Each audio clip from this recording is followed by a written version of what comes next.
Hello दोस्तों, मेरा नाम है सूरज। तो कैसे हैं आप लोग? और मैं आज से एक नई मानवा शुरू करने जा रहा हूं जिसका नाम है मुरेम वर्ल्ड गॉड। अगर ये मानवा आपको अच्छी लगी तो इसे फिर मैं आगे कंटिन्यू रखूंगा। तो चलिए शुरू करते हैं। मानवा की शुरुआत में हमें hall of the alliance Lord का पैलेस दिखाया जाता है। फिर बाद में हमें अलायंस लॉर्ड हाजिन चियोन दिखाए जाते हैं और ये मुरेम वर्ल्ड के किंग भी माने जाते हैं। फिर इनके बाद हमें सुप्रीम स्ट्रेटेजिस्ट सारियन गेल भी दिखाए जाते हैं। फिर चियोन कहते हैं, क्या बर्फ इतनी बर्फ पड़ने भी लगी? लॉर्ड शॉन पीयू से कहते हैं, जरूर तुम्हारा बच्चा खुश होगा। हाँ, मुझे भी लगता है कि छोटा बच्चा खुशी से इधर उधर होगा। लॉर्ड शॉन पीयू से बोलते हैं, जरूर तुम्हारा बच्चा इस साल 3 साल का हो गया होगा।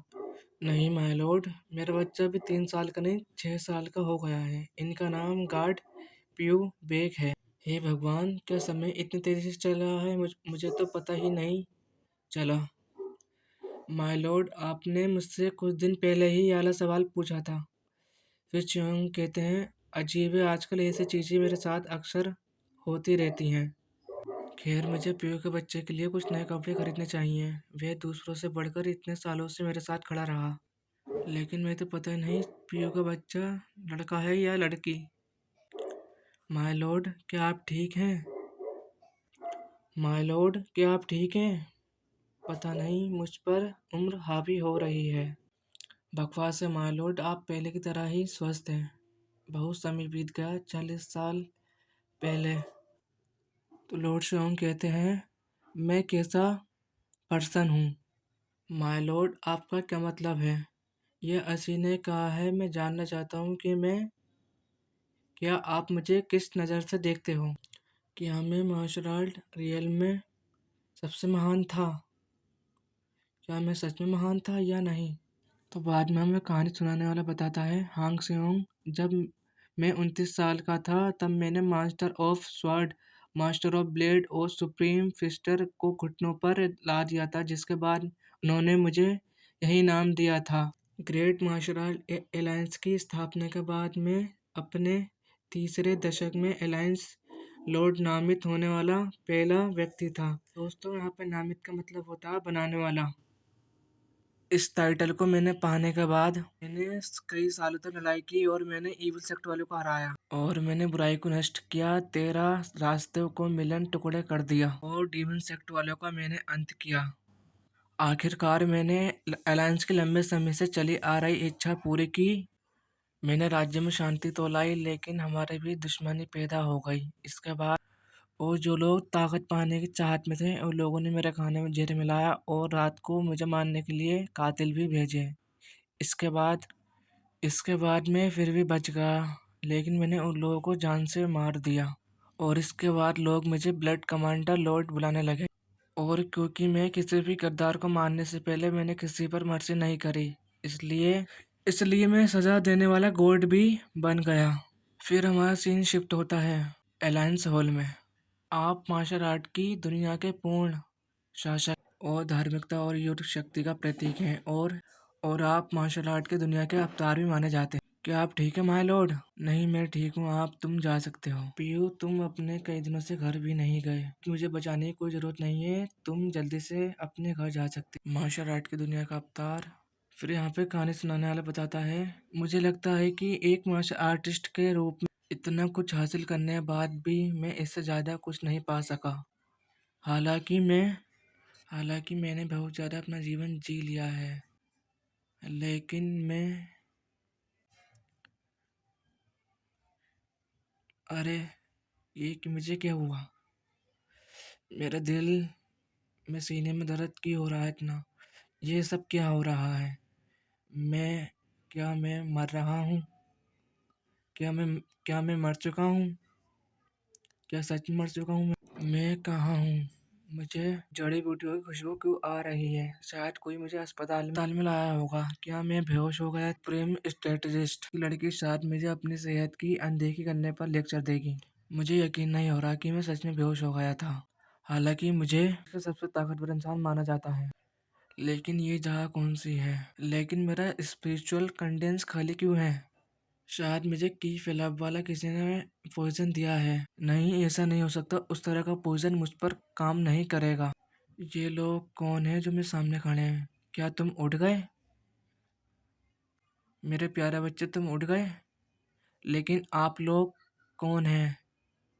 नहीं, मेरी आवाज़ में कुछ गड़बड़ है। क्या तुमने मुझसे पूछा भी मैं कौन हूँ? आप कौन हैं?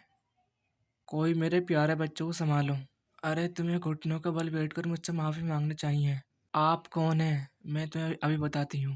वह बेचारी औरत जिसने तुम्हारी पूरी चिंता पूरी रात भर जाग कर बताई। क्या? आप लोग कौन हैं? मैं तुम्हारी माँ हूँ। तुम्हें यही ना पता? शांत हो जाओ यूसुफ। तुम्हारी हिम्मत कैसे हुई अपनी माँ से इस तरह से बात करने की? रुको, वो शायद बेहोश होने और पागल हो गया है। मुझे जाने दो, इसको बताती हूँ। जा तू किसी गड्ढे में जाके गिर जा कमीने बच्चे। क्या यह एक सपना है? हाँ, जरूर होगा। और क्या समझ सकता हूँ मैं? लेकिन मेरा चेहरा, क्या मैं सच में यही हूँ? शायद ये सपना होगा। अरे अरे, हमारा बच्चा दोबारा बेहोश हो गया। अभी उठा बेचारा, दोबारा बेहोश हो गया बच्चा हमारा। मैं कहाँ पर हूँ? मैंने सोचा था एक बार जागने के बाद मैं दोबारा एलायंस का लीडर बन जाऊंगा, लेकिन मैं अब कहाँ पर? सच में सपना है या नहीं? लेकिन मैं कितनी बार भी नींद ले लूं, फिर भी मैं बार बार वहीं पर जाग रहा हूँ। मैं सच में किसी की नाम की बीमारी से पीड़ित हूँ? ऐसे कैसे हो सकता है? लेकिन मैं मार्शल आर्ट की दुनिया में अपने 70 सालों के जीवन में मैंने कई अनदेखी चीजें देखी है, लेकिन कैसे ये सच में रीइंकार्नेशन है? पुरानी मेमोरी भी मेरे पास है। ये सामने मेरे आदमी कौन है? तुम्हें खुद पर शर्म आनी चाहिए। तुम कितने बेकार हो। फिर वह बूढ़ा आदमी बोलता है, कल तुम्हारे सारे काम बहुत शर्मिंदा करने वाले थे। यहाँ पे हमारा एमसी बोलता है, मुझे कुछ भी याद नहीं। क्या तुम्हें सच में याद नहीं? तुम अपनी जिम्मेदारी लेने से बार बार बचते हो। उसके बाद आजिन चियोन बोलते हैं, क्या मैं अपनी जिम्मेदारी लेने से बचता हूँ? जब मैं एलायंस का लॉर्ड था, तब मैं इनाम और सजा देने में बहुत ईमानदार था। तो मैंने अपने सभी से हिसाब किताब एक बराबर ही किया, और जब मैं अपनी मेहनत के लिए कभी भी मतलब कभी दोष नहीं दिया। अपने सबॉर्डिनेट की वफादारी पर निर्भर नहीं रहा, और जब भी जरूरत पड़ी मैंने अपनी हमेशा जिम्मेदारी ली। और फिर भी वे मुझ पर जिम्मेदारी से बचने का आरोप लगा रहा है। तुम हमारे परिवार के लिए सिर्फ एक कचरे के अलावा कुछ भी नहीं हो। क्या? इनने मुझसे बोला? आखिरकार इस आदमी के बॉडी में मैं रीइंकार्नेट हुआ। इस बॉडी का मालिक इतना इतना बड़ा कचरा था, लेकिन मैं अब क्या करूं? ओ सर, आप उड़ गए। अब यह कौन है? यंग मास्टर, मैंने आपसे कहा था कि तुम उसे कभी नहीं मारोगे, चाहे वो औरत ही ना हो। तुम्हें जाकर शराब पीनी पड़ी। लेकिन तुम हो कौन? यंग मास्टर, आप ऐसे बर्ताव कर रहे हैं कि वो सच में कुछ याद ही नहीं। यंग मास्टर, आप कभी कभी बहुत चालाक हो सकते हैं, लेकिन मुझे नहीं पता कि उस दिन आपने कमजोरी क्यों दिखाई थी। पर अरे नहीं, मेरा मतलब है कि ऐसा इसलिए होगा क्योंकि तुम इस दुनिया के लिए बहुत मासूम हो। और कृपया करके अपनी मार्शल आर्ट की ट्रेनिंग को और गंभीरता से लेना शुरू करो। प्लीज़ शुरू कीजिए अपनी ट्रेनिंग को। यंग मास्टर, आपके लिए किसी भी औरत से पिटना अच्छा नहीं लगता। प्लीज़ अपने आप को सुधार। के बाद जहाजिन चियोन बोला, एक बार पूछने दो। गवांग हूँ, मैं गवांग हूँ। ठीक है गवांग, अब ये मजाक नहीं रहा। इसलिए प्लीज ये दिखावा करना बंद करो कि आपकी यादें सच में चली गईं। यंग मास्टर, आप अजीब सा व्यवहार कर रहे हैं। मुझे सच में कुछ याद नहीं। यंग मास्टर, मैंने आपसे कहा था कि आप मेरे साथ ऐसा दिखावा करने की कोई जरूरत नहीं है। हाजिन शिवन बोलता, मुझे सच में कुछ भी याद नहीं। मैं सीरियस होकर के बोल रहा हूँ। यंग मास्टर, वो पैसे याद है जो मैंने तुम्हें उधार दिए थे, लेकिन मुझे पता नहीं तुम्हारे कितना पैसा है। फिर यहाँ पे हमारा एमसी बोलता है, देखता हूँ मेरे पास पैसे हैं या नहीं। किस्मत अच्छी है ये। क्या सच में आप मुझे मेरे पैसे दे रहे हैं? यंग मास्टर, हाँ, इसे ले लो। अपना मन क्यों बदला? अपना कर्जा नहीं चुकाते? सच में इस बॉडी का मालिक क्या सच में इतना बड़ा कमीना था? इस बॉडी के ओनर के साथ हर कोई ऐसा व्यवहार क्यों करता है? क्या इस बॉडी के और ओनर ने इतने बुरे बुरे काम किए थे? आप कहाँ से शुरू करना चाहते हैं? ये बताओ कि मैं चोट क्यों लगी और मैं बिस्तर पर क्यों हूँ? तो फिर यहाँ पे सर्वेंट बोलता है, अच्छा ठीक है, मैं आपको सब कुछ बताता हूँ। आप लेडी सॉन्ग को देखने गए थे, उन्होंने तुम्हें मना कर दिया, तुमने उसके सामने उसको बुरा कहा और इसके बाद आपको खूब मार पड़ी। लेडी सॉन्ग, अब ये कौन है? फिर इसके बाद सर्वेंट बोल रहा है कि लेडी सॉन्ग कौन है, क्या आप सच में उसे भूल? डायरेक्टर बोलता है, हाँ मैं सच में भूल गया। हावरिंग सॉन्ग अपने क्लेन की उत्तराधिकारी हैं। वे पूरे शाहदोंग की सबसे खूबसूरत लड़की है और वो सबसे चालाक और मार्शल आर्ट में माहिर है और हर तरह से टैलेंटेड है। लेकिन उसमें भी एक सबसे बड़ी परेशानी, और उसकी सगाई तुमसे हो चुकी है। क्या यही सबसे बड़ी उसकी परेशानी है शादी के मामले में? वो बेचारी ये बहुत बड़ी बदकिस्मत, बड़ी परेशानी जब आई जब उसे बेचारे को घर में तुमसे शादी का वादा किया गया था। इसके बाद हमारा मेन कैरेक्टर बोलता है, क्या मुझे पहले भी तुम्हें मानने की आदत थी? फिर यहाँ पे हमारा एमसी बोलता है, जब मैं तुम्हें बोलते हुए सुनता हूँ तब मुझे तुम्हें मानने का मन बहुत करता है। फिर यहाँ पे हमारा मेन कैरेक्टर बोलता है, हमारे बीच का रिश्ता किसी भी सगाई से ज्यादा मजबूत है। क्या ऐसा है?